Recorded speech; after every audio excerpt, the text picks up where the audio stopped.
starting the new Canto.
But Savitri answered the almighty death.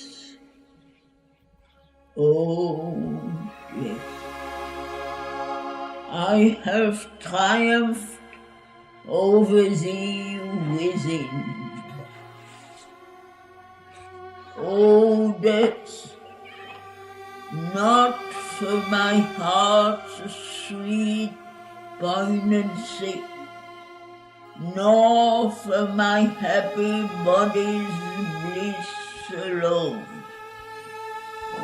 I have claimed from thee the living Satyavan,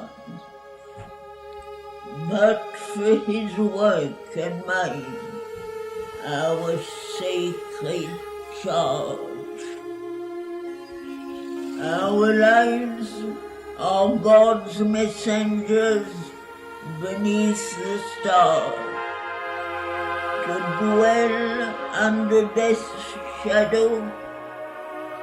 They have come, tempting God's light to earth for the ignorant race.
Good morning.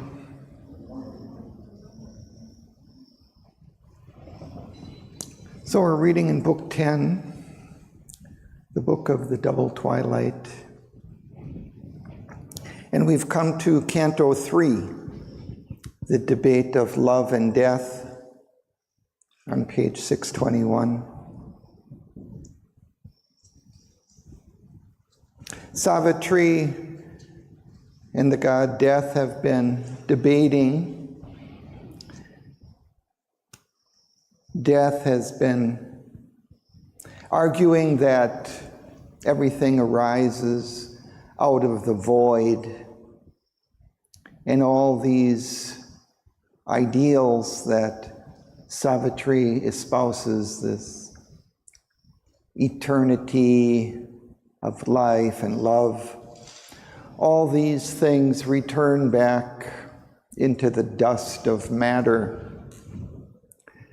Matter which itself arises out of the void and is unsubstantial.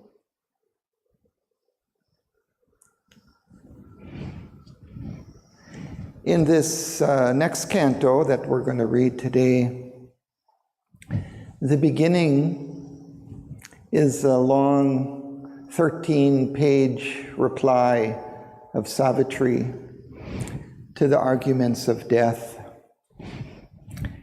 And then after that, it will continue with some back and forth between them.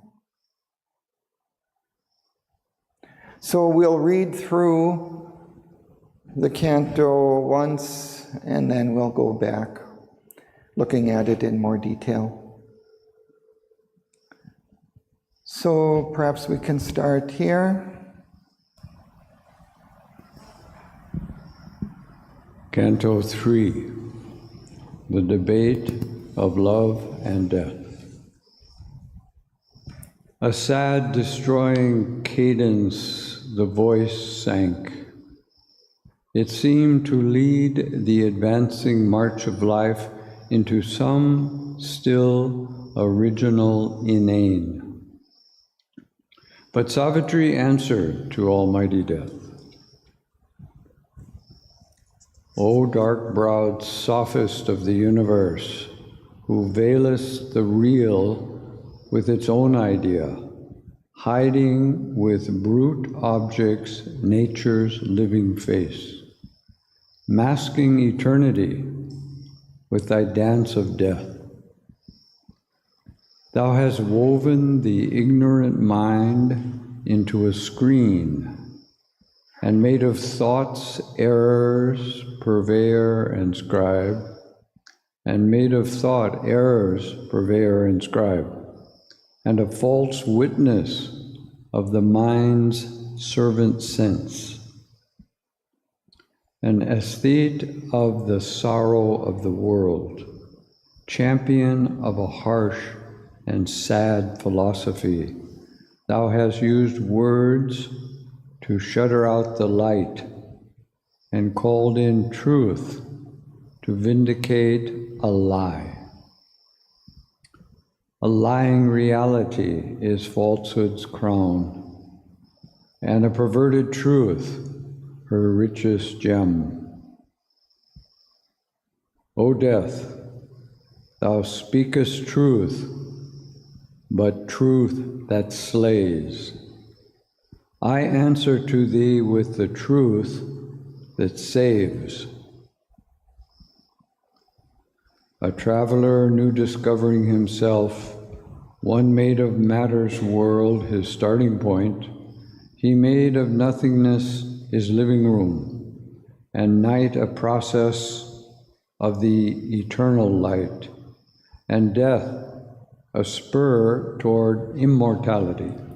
Thank you.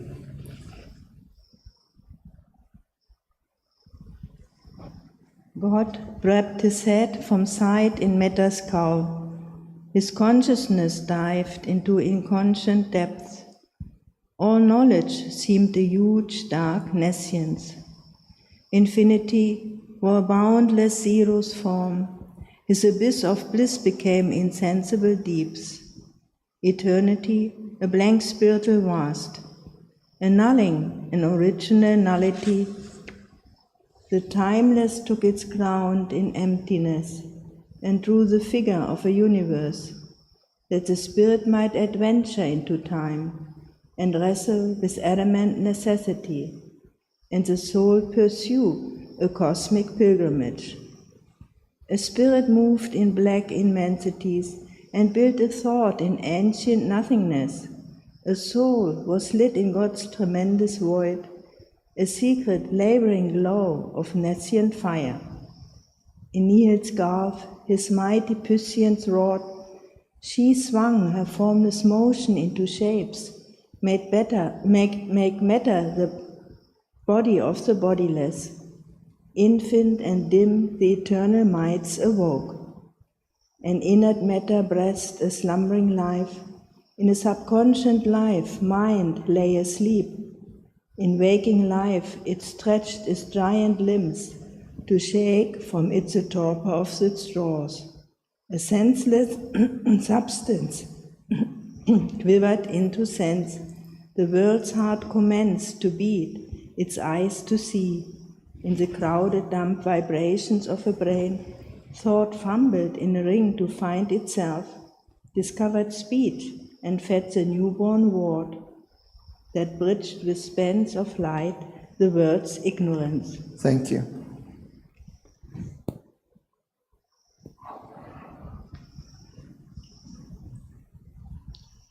In waking mind, the thinker built his house. A reasoning animal willed and planned and sought. He stood erect among his brute compeers. He built life new, measured the universe, opposed his fate and rested with unseen powers, conquered and used the laws that rule the world, and hoped to ride the heavens and reach the stars. A master of his huge environment. Now through mind's windows states the demigod, hidden behind the curtains of man's soul. He has seen the unknown, looked on truth's veilless face. A ray has touched him from the eternal sun, motionless, voiceless in foreseeing depths. He stands awake in the supernature's light and sees a glory of arisen wings and sees the vast descending might of God. O death, thou lookest on an unfinished world, assailed by thee and of its road unsure, peopled by imperfect minds and ignorant lives, and sayest God is not and all is vain. How shall the child already be the man? Because he is infant, shall he never grow? Because he is ignorant, shall he never learn? Thank you.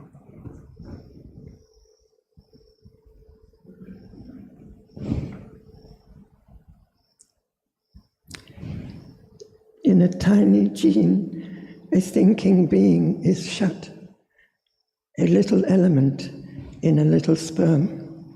It grows and is a conqueror and a sage. Then wilt thou spew out death, God's mystic truth, deny the occult spiritual miracle. Still wilt thou say there is no spirit, no God. A mute material nature wakes and sees. She has invented speech, unveiled a will. Something there waits beyond, towards which she strives. Something surrounds her, into which she grows. To uncover the spirit, to change back into God. To exceed herself is her transcendent task.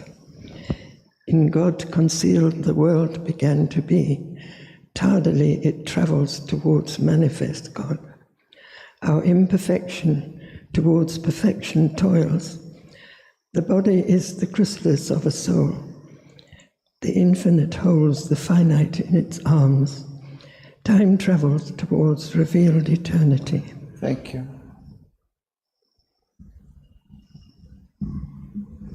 A miracle structure of the eternal mage, matter its mystery hides from its own eyes. A scripture written out in cryptic signs, an occult document of the all-wonderful's art. All here bears witness to his secret might. In all we feel his presence and his power. A blaze of his sovereign glory is the sun. A glory is the gold and glimmering moon. A glory is his dream of purple sky. A march of his greatness are the wheeling stars. His laughter of beauty breaks out in green trees. His moments of beauty triumph in a flower. The blue seas chant, the rivulet's wandering voice are murmurs following from the Eternal's harp. This world is God's fulfilled in outwardness. His ways challenge our reason and our sense. By blind brute movements of an ignorant force, by means we slide as small, obscure obeys. A greatness founded upon little things. He has built a world in the unknowing void. His forms he has massed from infinite small dust. His marvels are built from insignificant things. Thank you.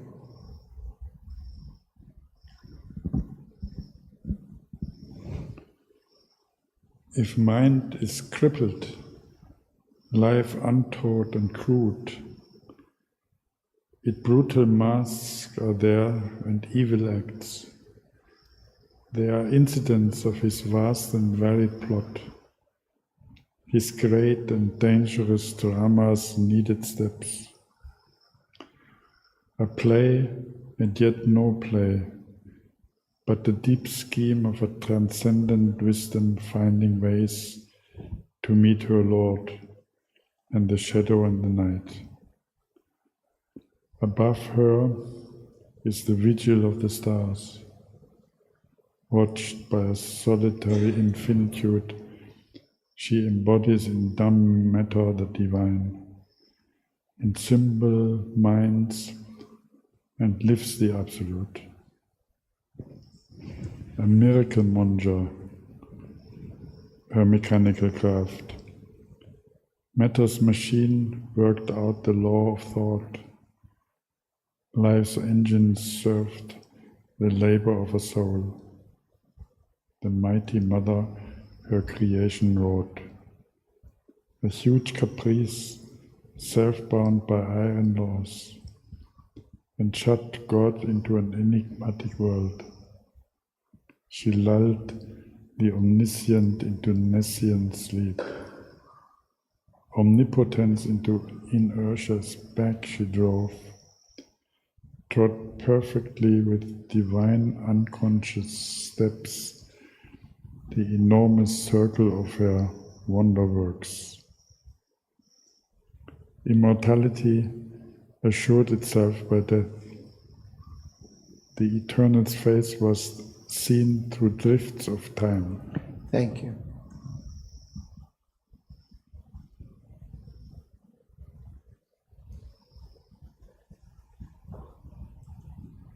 His knowledge he disguised as ignorance. His good he sowed in evil's monstrous bed, made error a door by which truth could enter in. His plant of bliss watered with sorrow's tears. 1,000 aspects point back to the one. A dual nature covered the unique. In this meeting of the Eternal's mingling masks, this tangle dance of passionate contraries, locking like lovers in a forbidden embrace, the quarrel of their lost identity. Through this wrestle and wrangle of extremes of power, Earth's million roads struggle towards deity. All stumbled on behind a stumbling guide, yet every stumble is a needed pace. On unknown routes to an unknowable goal, all blundered and strangled towards the one divine.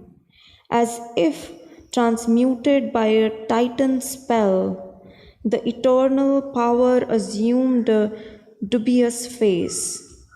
Idols of an oblique divinity, they rode the heads of animal or stroll, assumed ears of the fawn, the trail hoof, or harbored the demonic in their gaze. A crooked maze they made of thinking mind.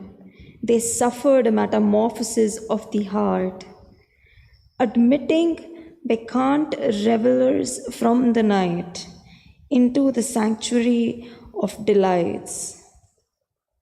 As in a Dionysian masquerade, Thank you.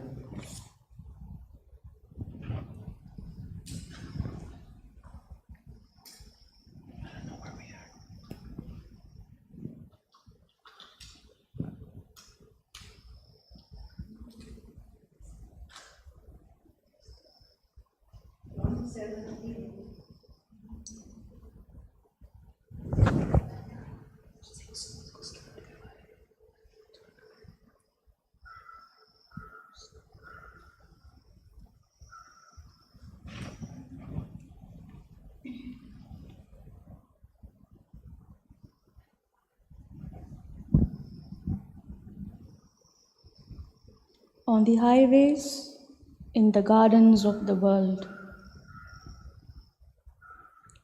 they wallowed oblivious of their divine paths, as drunkards of a dire Circean wine, or a child who sprawls and sports in nature's mire. Even wisdom, hewer of the roads of God, is a partner in the deep, disastrous game. Lost is the pilgrim's wallet and the scrip. She fails to read the map and watch the star. A poor self-righteous virtue is her stock, and reason's pragmatic grope or abstract sight, or the technique of a brief hour's success she teaches and ushered in utility school. On the ocean surface of vast consciousness, small thoughts in shoals are fished up into a net, but the great truths escape her narrow cast. Guarded from vision by creation's depths, obscure they swim in blind, enormous gulfs, safe from the little sounding leads of mind, too far for the puny diver's shallow plunge. Thank you.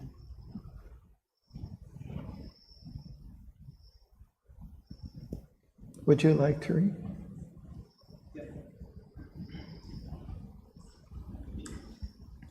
Our mortal vision peers with ignorant eyes.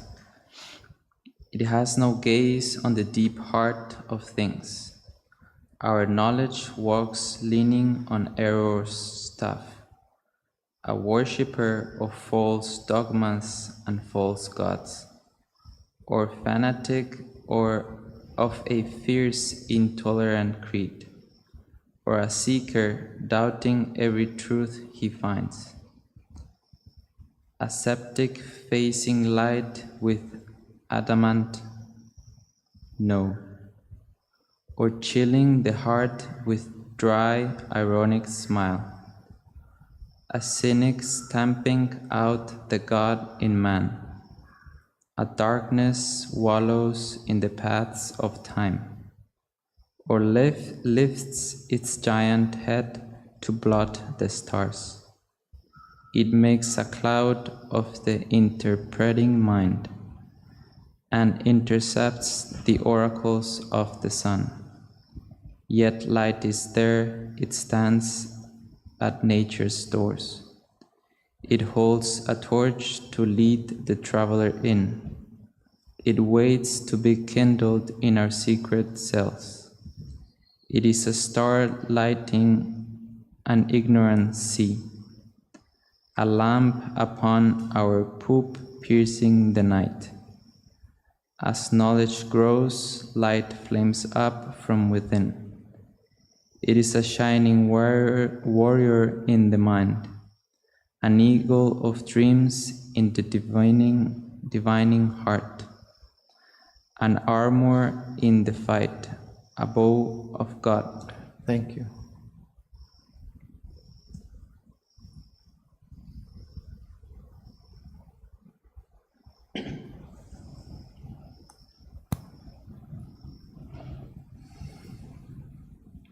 Then larger dawns arrive, and wisdom's pomps cross through the being's dim, half-lighted fields.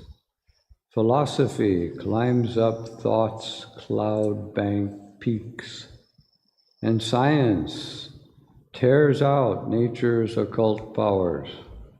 Enormous jinns who serve a dwarf's small needs, exposes the sealed minutiae of her art, and conquers her by her own captive force.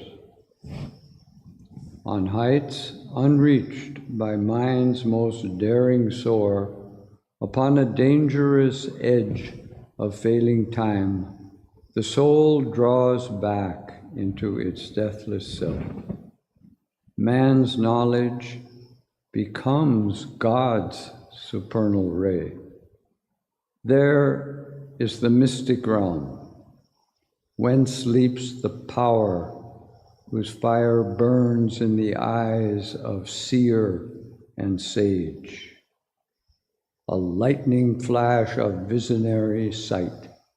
It plays upon an inward verge of mind.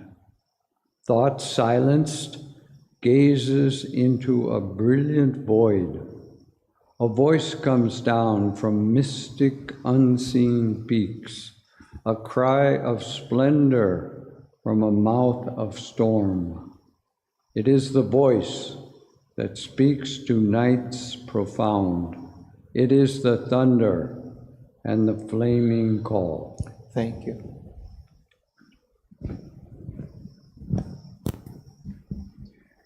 Above the plains that climb from nascent earth, a hand is lifted towards the invisible's realm, beyond the superconscious blinding line, and plucks away the screens of the unknown. The spirit within looks into the Eternal's eyes. It hears the words to which our hearts were deaf.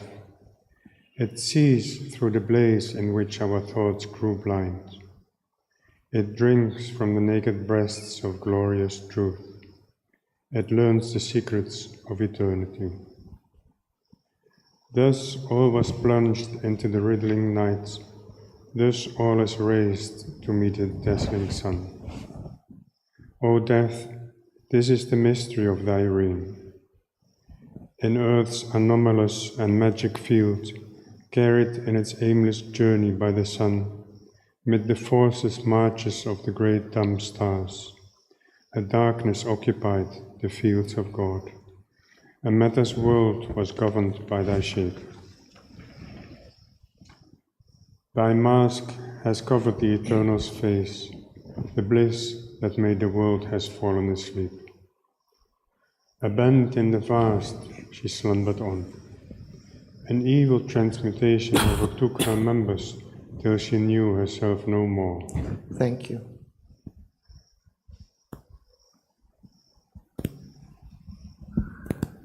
Only through her creative slumber flit frail memories of the joy and beauty meant under the sky's blue love mid green scarfed trees, and happy squanderance of scants and use in the field of the golden promenade of the sun and the vigil of the dreamlight of the stars amid high meditating heads of hills, on the bosom of a voluptuous rain-kissed earth and by the sapphire tumblings of the sea. But now the primal innocence is lost, and death and ignorance govern the mortal world. and nature's visage wears a greer hue. Earth still has kept her early charm and grace, the grandeur and the beauty still are hers, but veiled is the divine inhabitant. The souls of men have wandered from the light, and the great Mother turns away her face. The eyes of the Creatrix bliss are closed, and sorrow's touch has found her in her dreams. Thank you.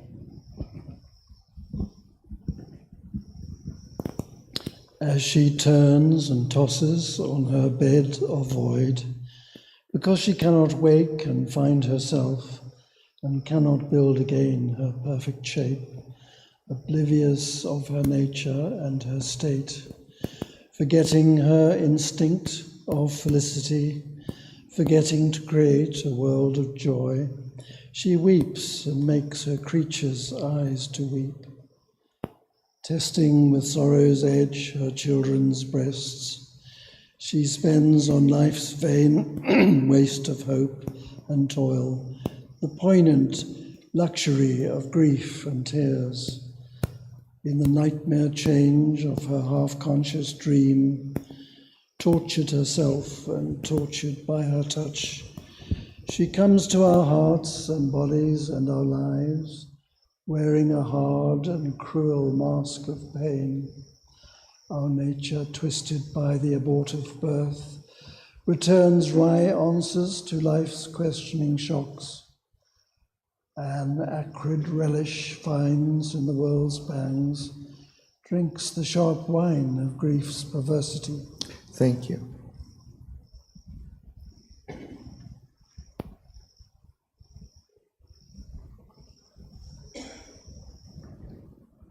A curse is laid on the pure joy of life.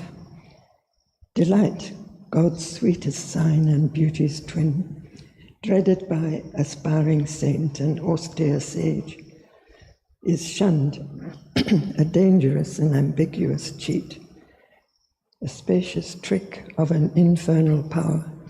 It tempts the soul to its self-hurt and fall. A Puritan God made pleasure a poisonous fruit, or red drug in the marketplace of death, and sin the child of nature's ecstasy. Yet every creature hunts for happiness, buys with harsh pangs or tears by violence from the dull breast of the inanimate globe, some fragment or some broken shards of bliss. Even joy itself becomes a poisonous draught. Its hunger is made a dreadful hook of fate. All means are held good to catch a single beam, eternity sacrificed for a moment's bliss. Yet for joy and not for sorrow, earth was made, and not as a dream in endless suffering time. Although God made the world for his delight, an ignorant power took charge and seemed his will, and death's deep falsity has mastered life. All grew a play of chance, simulating fate. Thank you.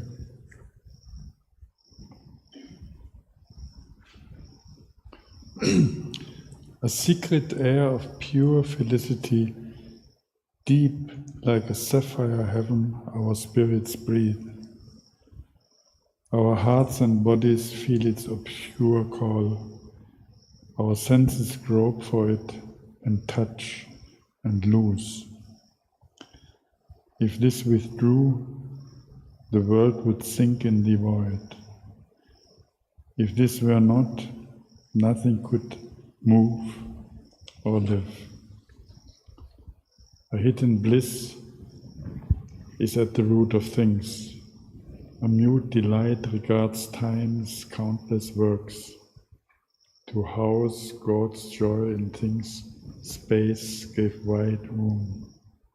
To house God's joy in self, our souls were born. This universe, an old enchantment guards. Its objects are carved cups of world delight, whose charmed wine is some deep soul's rapture drink. The All-Wonderful has packed heaven with his dreams. He has made blank ancient space his marble house. He spills his spirits into matter science. His fires of grandeur burn in the great sun. He glides through heaven, shimmering in the moon. He is beauty, caroling in the fields of sound. He chants the stanzas of the odes of wind. He is silence, watching in the stars at night. He wakes at dawn and calls from every bough, lies stunned in the stone, and dreams in flower and tree. Thank you.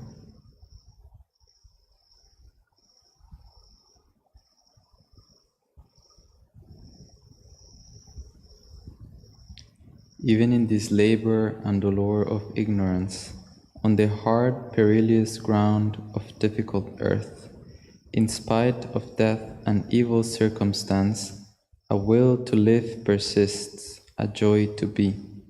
There is a joy in all that meets the sense, a joy in all experience of the soul, a joy in evil and a joy in good, a joy in virtue and a joy in sin, indifferent to the threat of karmic law. Joy dares to grow upon forbidden soil. Its sap runs through the plant and flowers of pain. It thrills with the drama of fate and tragic doom. It tears its food from sorrow and ecstasy. On danger and difficulty whets its strength. It wallows with the reptile and the worm, and lifts its head an equal of the stars. It shares the fairies' dance, dines with the gnome. It basks in the light and heat of many suns, the sun of beauty and the sun of power, flatter and fostered with golden beams. It grows towards the Titan and the God. Thank you.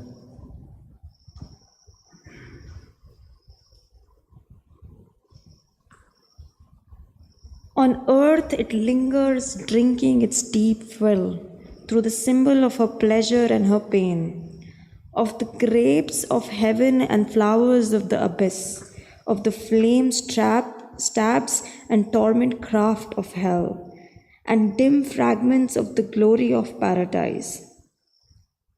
In the small paltry pleasures of man's life, in his petty passions and joys, it finds a taste in tears and torture of broken hearts, in the crown of gold and the crown of thorns, in life's nectar of sweetness and its bitter wine.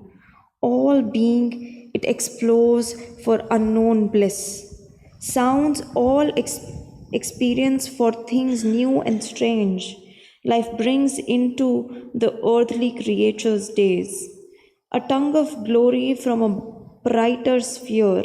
It deepens in his musings and his art. It leaps at the splendor of some perfect word. It exults in his high resolves and noble deeds, wanders in his errors, dares the abyss's drink. It climbs in his climbings, wallows in his fall. Angel and demon brides his chamber share, possessors and competitors for life's heart. Thank you.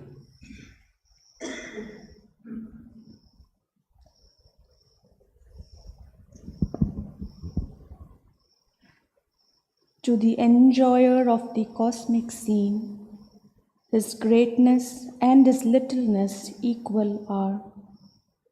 His magnanimity and meanness, hues cast on some neutral background of the gods. The artist's skill he admires who planned it all, but not forever endures this danger game. beyond the earth, but meant for delivered earth. Wisdom and joy prepare their perfect crown. Truth superhuman calls to thinking man. At last the soul turns to eternal things. In every shrine it cries for the clasp of God. Then is there played the crowning mystery. Then is achieved the longed-for miracle. Immortal bliss, her white celestial eyes, opens on the stars. She stirs her mighty limbs. Time thrills to the suffix of her armor song, and space fills with a white beatitude. Then leaving to its grief the human heart, abandoning speech and the name-determined realms, through a gleaming, far-seen sky of wordless thought, through naked, thought-free heavens of absolute sight, she climbs to the summits where the unborn idea, remembering the future that must be, looks down upon the works of laboring force, immutable above the world it made. Thank you.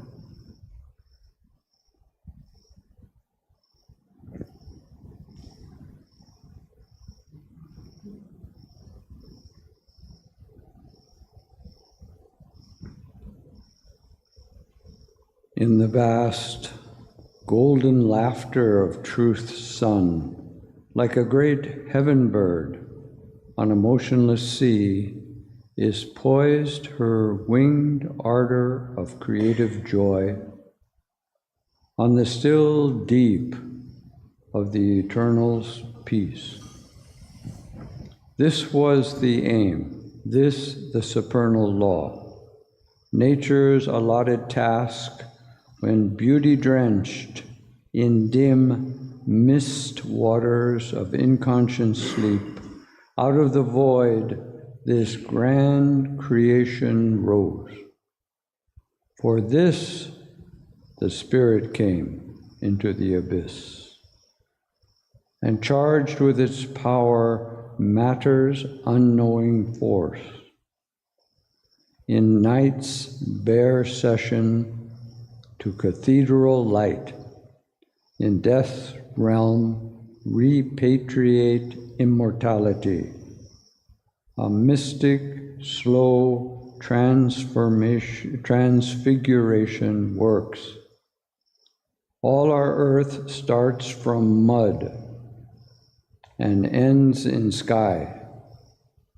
And love that was once an animal's desire, then a sweet madness in the rapturous heart, an ardent comradeship in the happy mind, becomes a wide spiritual yearning's space. A lonely soul passions for the alone. The heart that loved man thrills to the love of God.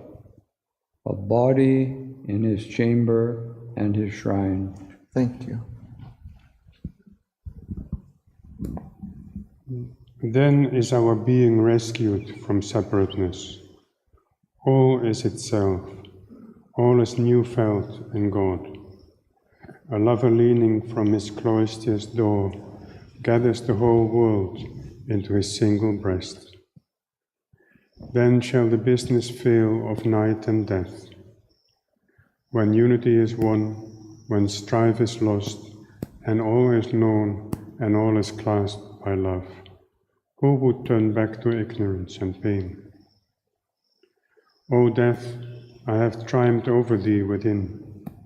I quiver no more with the assault of grief. A mighty calmness seated deep within has occupied my body and my sense. It takes the world's grief and transmutes to strength. It makes the world's joy one with the joy of God. My love eternal sits throned on God's calm, for love must soar beyond the very heavens and find its secret sense ineffable. It must change its human ways to ways divine, yet keep its sovereignty of earthly bliss. Thank you.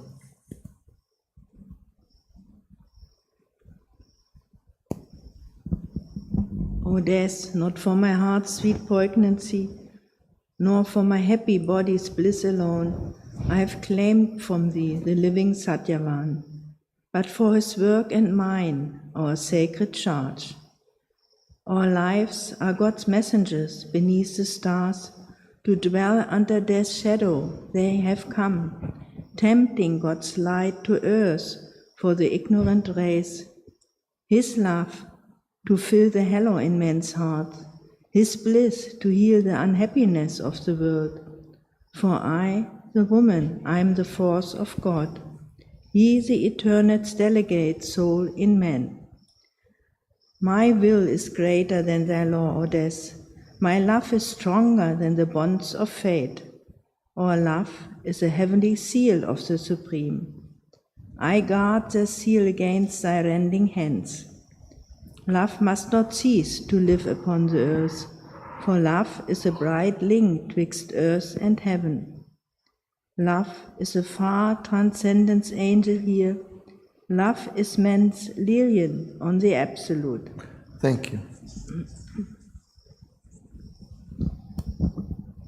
But to the woman, death, the god replied, with the ironic laughter of his voice, discouraging the labor of the stars. Even so men cheat the truth with splendid thoughts. Thus wilt thou hire the glorious charlatan mind to weave from his ideals gossamer air, a fine raiment of thy body's nude desires, and thy heart's clutching, greedy passion clothed. Daub not the web of life with magic hues, make rather thy thought a plain and faithful glass, reflecting matter and mortality, and know thy soul a product of the flesh, a made-up self in a constructed world. Thy words are large murmurs in a mystic dream, for how in the soiled heart of man could dwell the immaculate grandeur of thy dream-built God?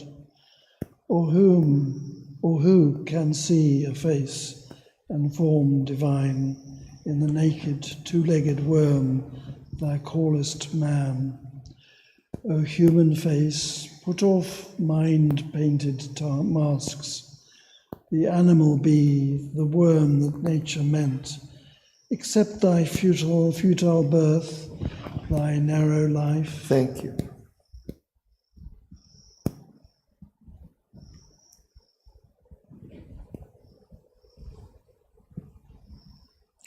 For truth is bare like stone and hard like death, bare in the bareness, hard with truth's hardness live. But Savitri replied to the dire god, yes, I am human, yet shall man by me, since in humanity waits his hour, the god, trample thee down to reach the immortal heights, transcending grief and pain and fate and death. Yes, my humanity is a mask of God. He dwells in me, the mover of my acts, turning the great wheel of his cosmic work. I am the living body of his light. I am the thinking instrument of his power. I incarnate wisdom in an earthly breast. I am his conquering and unslayable will. The formless spirit drew in me its shape. In me are the nameless and the secret name. Thank you.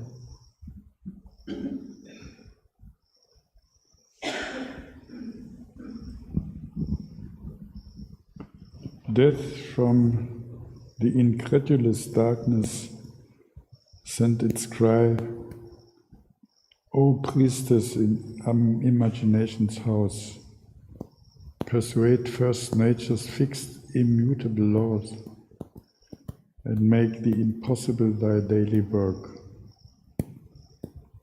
How canst thou force to wed two eternal foes, irreconcilable in their embrace. They cancel the glory of their pure extremes. An unhappy wedlock maims their stunted force. How shall thy will make one, the true and false? Where matter is all, their spirit is a dream. If all are the spirit, matter is a lie. And who was the liar who forged the universe? The real with the unreal cannot mate. He who would turn to God must leave the world. He who would live in the spirit must give up life. He who has met the self renounces self. The voyages of the million roots of mind who have traveled through existence to its end, sages exploring the world's ocean's vasts, have found extinction, the soul harbor safe. Two only are the doors of man's escape: death of his body, matter's gates to peace; death of his soul, his last felicity. In me all takes refuge, for I, death, am God. Thank you.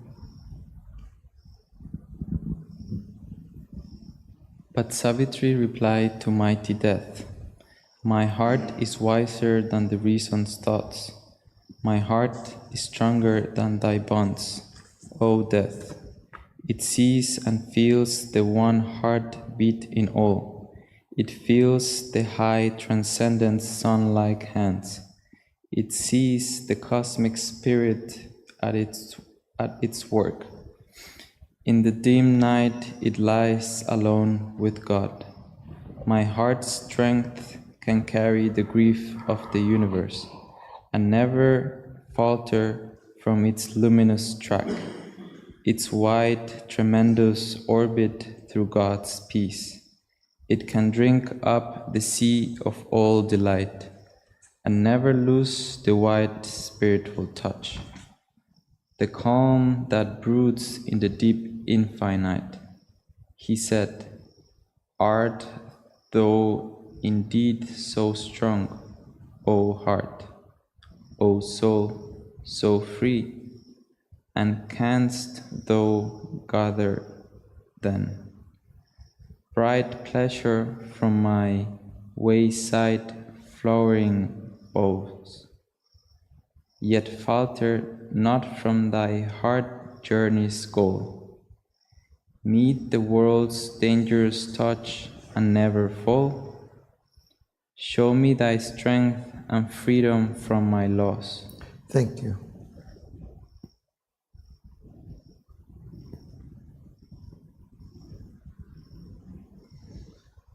But Savitri answered, "Surely I shall find among the green and whispering woods of life close-bosomed pleasures, only mine since his, or mine for him, because our joys are one. And if I linger, time is ours and God's, and if I fall, is not his hand near mine? All is a single plan, each wayside act, deepens the soul's response, brings nearer the goal. Death, the contemptuous nihil, answered her, so prove thy absolute force to the wise gods by choosing earthly joys. For self-demand, and yet from self and its gross masks live free. Then will I give thee all thy soul desires, all the brief joys earth keeps for mortal hearts, only the one dearest wish that outweighs all, hard laws forbidden and thy ironic fate. My will once wrought remains unchanged through time, and Satyavan can never again be thine. Thank you.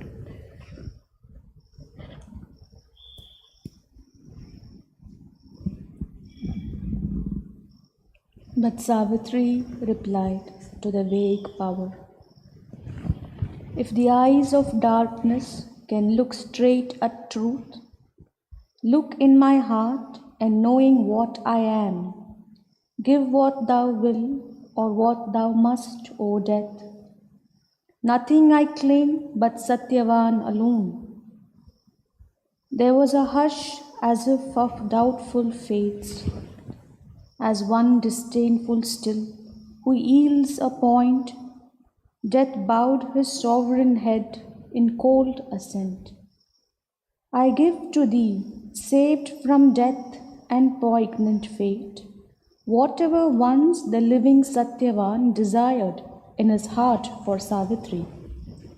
Bright noons I give thee, and unwounded dawns, daughters of thy own shape in heart and mind, fair hero sons and sweetness undisturbed, of union with thy husband dear and true. And thou shalt harvest in thy joyful house felicity of thy surrounded eaves. Love shall blind by thee many gathered hearts. The opposite sweetness in thy days shall meet, of tender service to thy life's desired and loving empire over all thy loved. Two poles of bliss made one. O Savitri, return, O child, to thy forsaken earth." Thank you.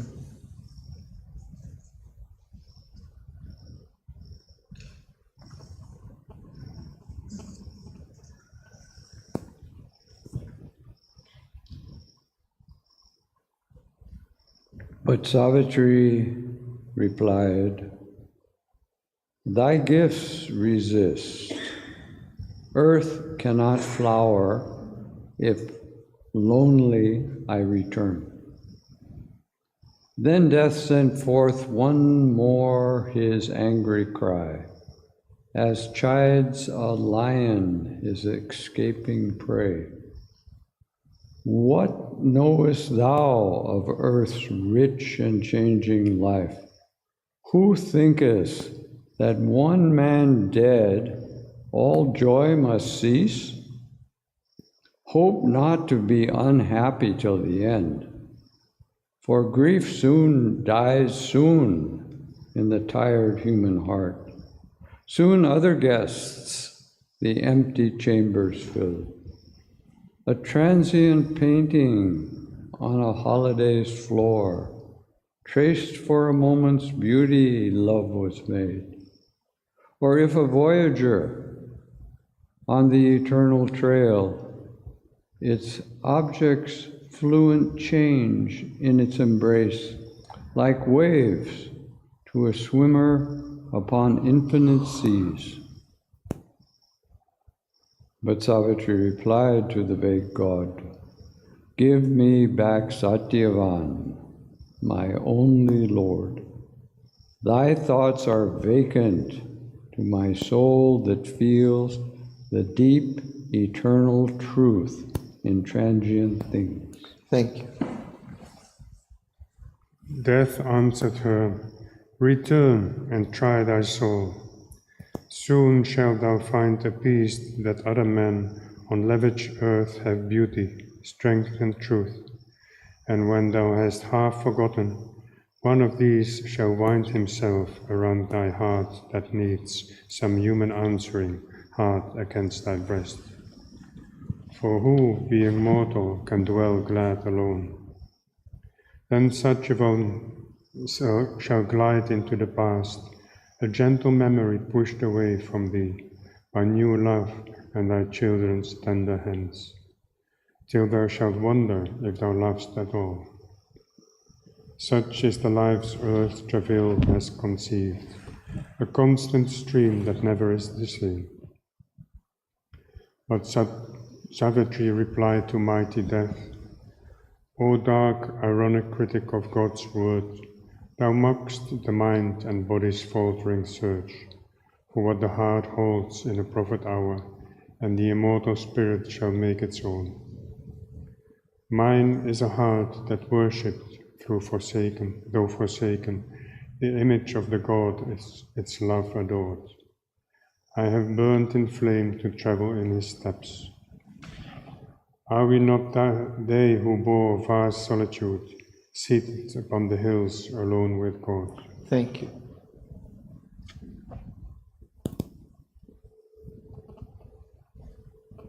Why dost so vainly strive with me, O death, a mind delivered from all twilight thoughts, to whom the secret of the gods are plain?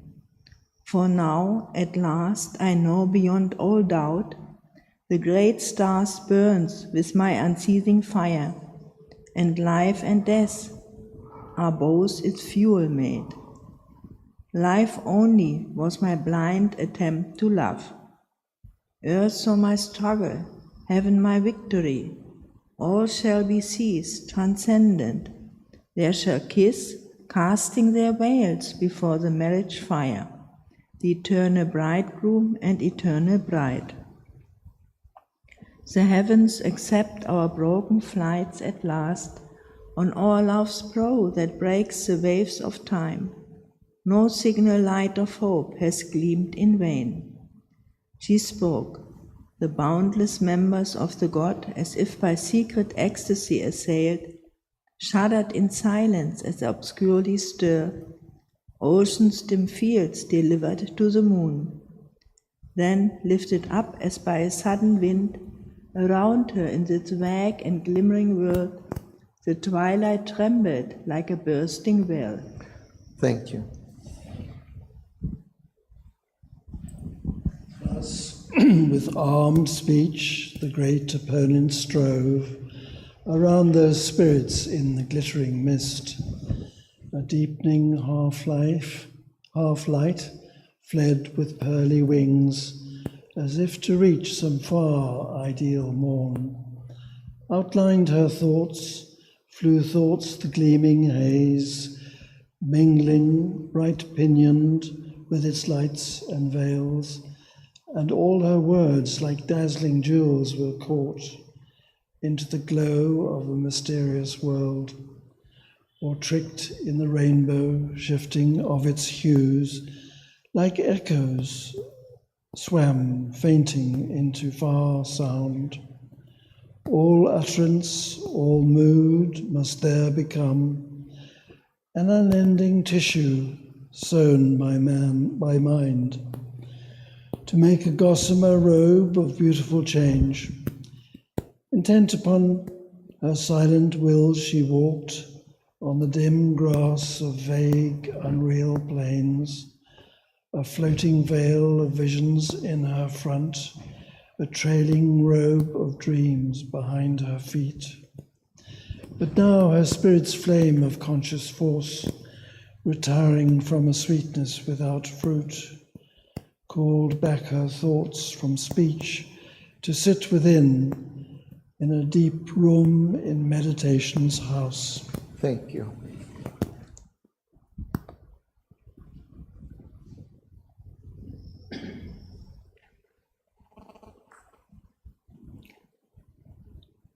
For there could dwell the soul's firm truth, imperishable, a tongue of sacrifice.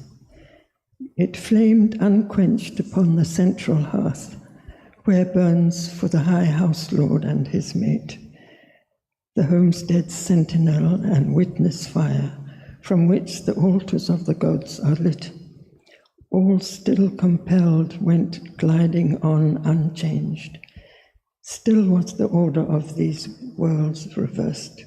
The mortal led, the god and spirit obeyed, and she behind was leader of their march, and they in front were followers of her will. Onward they journeyed through the drifting ways, vaguely companioned by the glimmering mists. But faster now, all fled as if perturbed, escaping from the clearness of her soul, a heaven bird, upon jeweled wings of wind, borne like a coloured and embosomed fire, by spirits carried in a pearl-hued cave, on through the enchanted dimness, moved her soul. Death walked in front of her, and Satyavan, in the dark front of death, a failing star. Above was the unseen balance of his fate. Thank you. So let's go back to the beginning of the canto.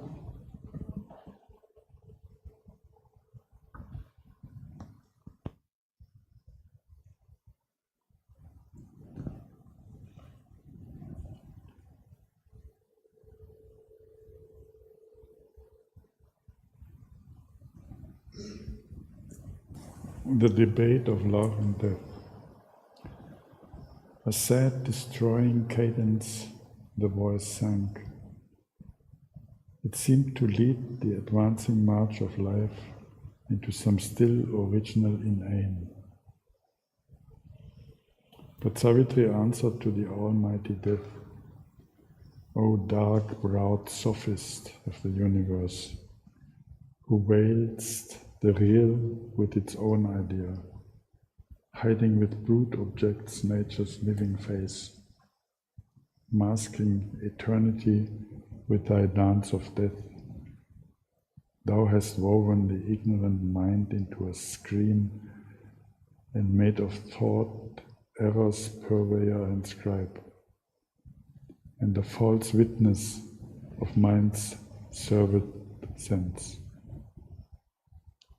Champion of a harsh and sad philosophy, thou hast used words to shutter out the light, and called in truth to vindicate a lie. A lying reality is falsehood's crown, and a perverted truth her richest gem. O death, thou speakest truth, but truth that slays. I answer to thee with a truth that saves. A traveler, new discovering himself, one made of matter's world his starting point. He made of nothingness his living room, and night a process of the eternal light, and death a spur towards immortality. Thank you. If I just pause.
So the first lines transition away from the previous canto to this one.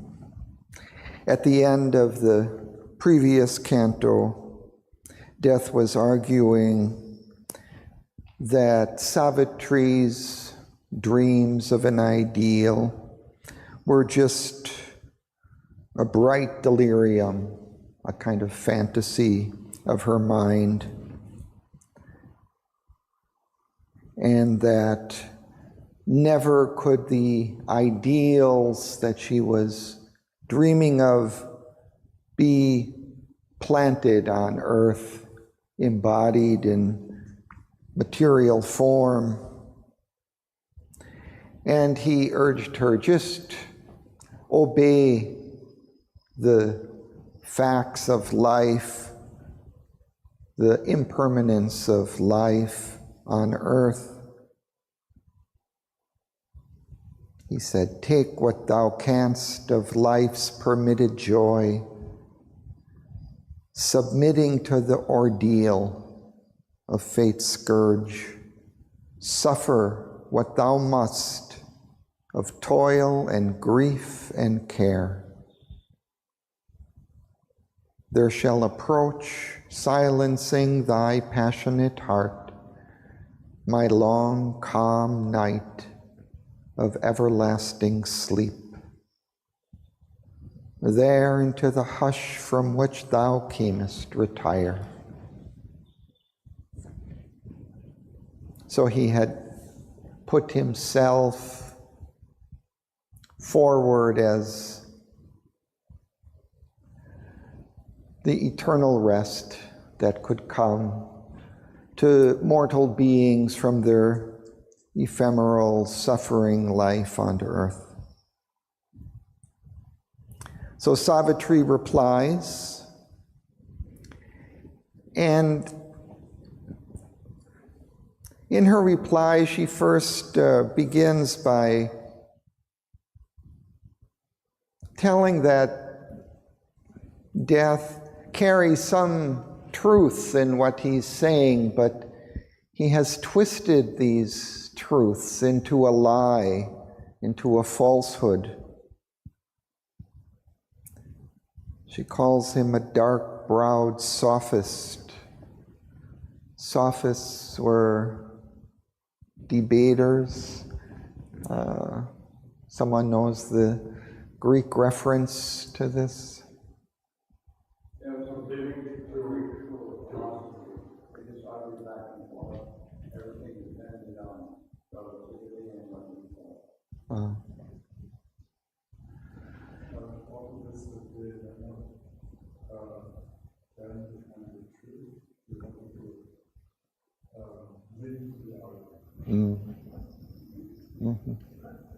So this was kind of a method of debate and argument and perhaps philosophy in ancient Greece, and they would debate various points. But as Helmut said, their point was not to reveal truth, but to win the argument. And so... But they also said there is no real truth. Yeah. So if there is no truth, that philosophy is also has resumed, I think, some credence and among recent philosophers that there is no truth, there are just different perspectives of things.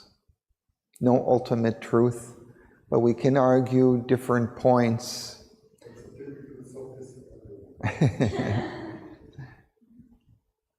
Yeah. So death also kind of plays this role. He uses his arguments in a way to veil the truth, to win the argument, but not necessarily to reveal the truth. And she suggests even that perhaps he's kind of distorted the mind of man to veil, to hide the truth. She says, thou hast woven the ignorant mind into a screen and made of thought error's purveyor. Purveyor is a provider and scribe, and a false witness of mind's servant sense.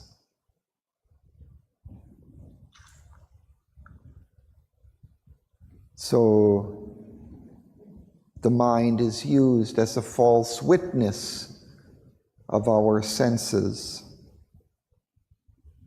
And then she calls him an aesthete of the sorrow of the world. And aesthete is someone who has developed a very refined taste for things. So we have aesthetes of food and wine who have developed a remarkable sensitivity. But death is an aesthete of the sorrow of the world. So he enjoys all the different forms of sorrow that the world takes. And he's a champion of a harsh and sad philosophy.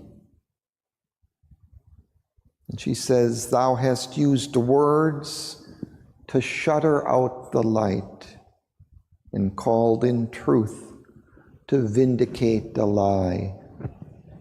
To vindicate is to justify.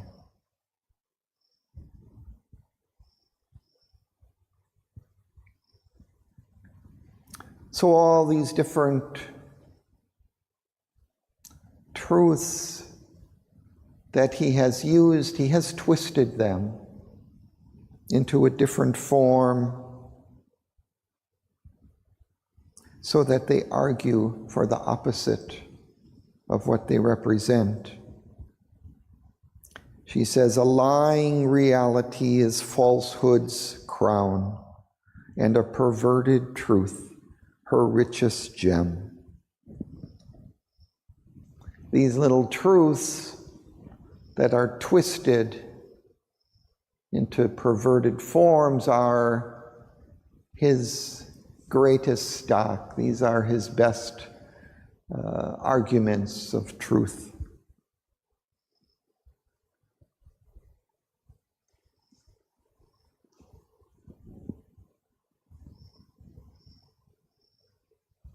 And then she begins presenting her argument. But I think we save that for next time.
But Savitri answered the Almighty Death, "Oh, yes, I have triumphed over thee within. O death, not for my heart's sweet poignancy, nor for my happy body's bliss alone. I have claimed from thee the living Satyavan, but for his work and mine, our sacred charge. Our lives are God's messengers beneath the stars, to dwell under death's shadow. They have come, tempting God's light to earth for the ignorant race.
Thanks to Sri Aurobindo.